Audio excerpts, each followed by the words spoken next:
Hi, my name is Kim Kingston, and this is an assignment that I created for EDSP 281. It is my special ed binder for the 2018-2019 school year. This special ed binder has become an invaluable resource. Basically, it's been my Bible for this school year. I was a late hire to St. Vrain School District. I started about 3 weeks after the kids had already started going to school. I am responsible for 27 5th and 7th grade students. Most of my students have a specific learning disability with reading, writing, or math, or all of the above. And then some are identified as other health impairment. And a couple have some speech and language communication goals, along with I have 4 students who are currently have behavior intervention plans. So again, this binder is an invaluable resource. I had downloaded a resource from Teachers Pay Teachers that had a nice outline of what you should be putting in as far as organizing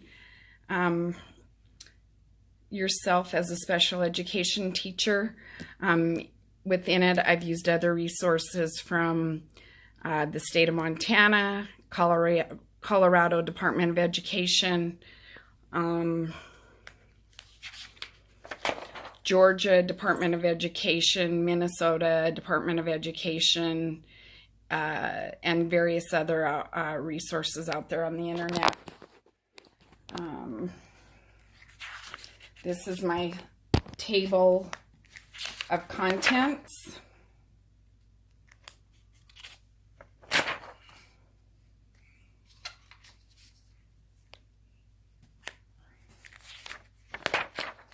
And one of the first things I would like to share is this section on important timelines.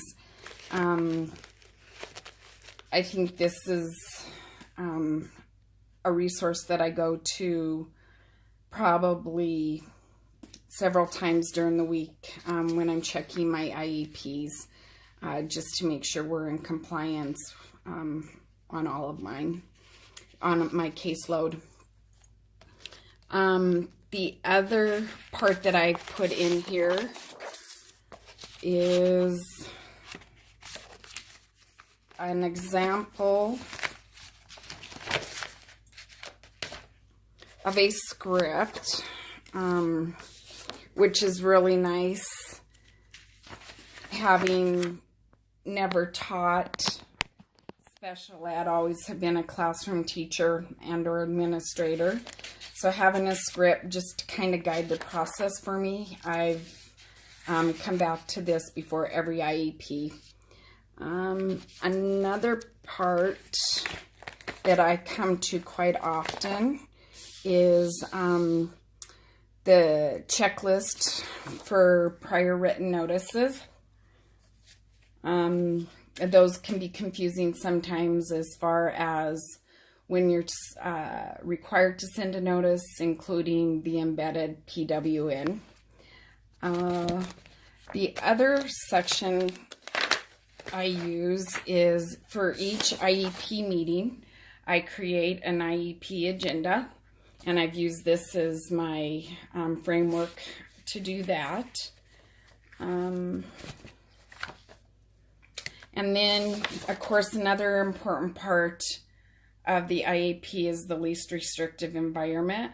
And so I use these sets of questions for my IEP team when determining that we're making sure that we're placing our students in the least restrictive environment. And another tool I like to use is the extended school year. This is a nice visual representation of determining whether a student should be receiving ESY or not.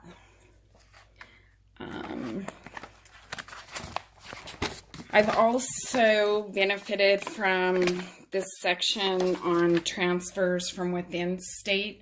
I've had 3 students that have transferred from within the state of Colorado. So this has been a good guide for me. Another section that has been a godsend has been this section on behavior intervention plans. Like I said, I have 4 students who currently have behavior intervention plans. It includes examples of BIPs, how to go about creating a behavior plan. The other part that I have in here is a section on early childhood. However, at this point in time, I'm thinking about removing this section just because I do not have to worry about that early childhood at this point in time. I've had a couple of colleagues inquire about it, so I might just hand it over and let them copy it and then put it away until if I ever need it for later use. Another important section that I go to quite often is the goal writing do's and don'ts. Of course, I want to make sure that my goals are SMART goals, along with my objectives if needed. This is just a great checklist as far as the do's and don'ts of goal writing. And another section that I go to quite often is my section on adaptations and modifications. A lot of teachers confuse adaptations and modifications, so this is something I share with my teachers.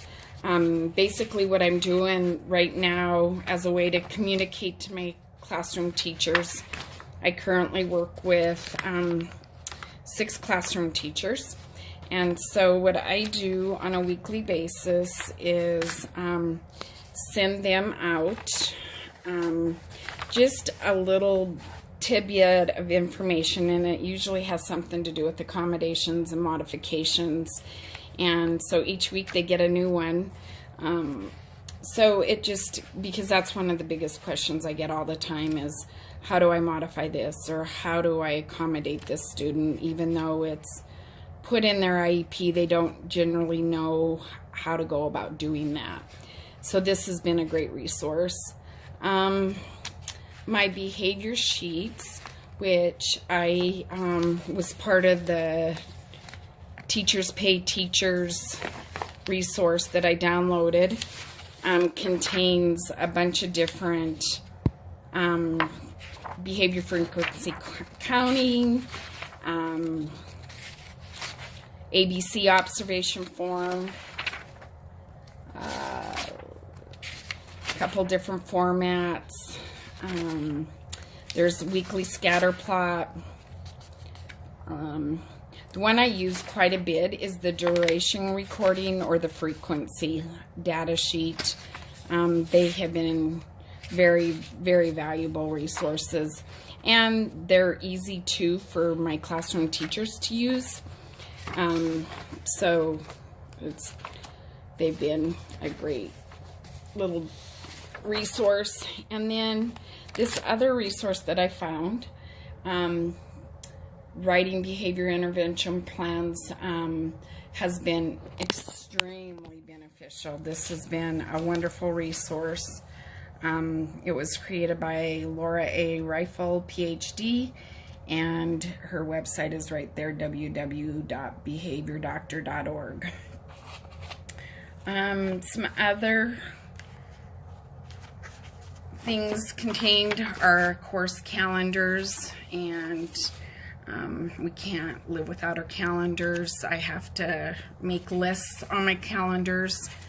I put in when my IEPs, progress monitoring, everything's put into my calendars. And then another section that has been really beneficial has been on the parent communication. It's one of my professional goals and personal goals to make sure that I contact my parents at least once a month. Like I said, I have 27 on my caseload, so I try to make 27 phone calls a month, and this is just some different communication logs that I've been using, and I find very helpful in keeping track of that and documenting our conversation. My goal is to concentrate on the positive things that are happening. Usually if something negative happens, I have my students call, and that usually has something to do with behavior. And then another part that I love using is this IEP snapshot. These are great cheat sheets to give to my teachers and other elective teachers who work with my students. And they also appreciate it. I also give them to parents so they kind of know what we're doing in the classroom setting. And then one of the final things that I go to all the time is this checklist. We are required by St. Vrain School District to complete a checklist to make sure that we have all our I's dotted, our T's crossed, to make sure that we've done everything appropriately when writing our IEPs. So the checklist has been an invaluable tool.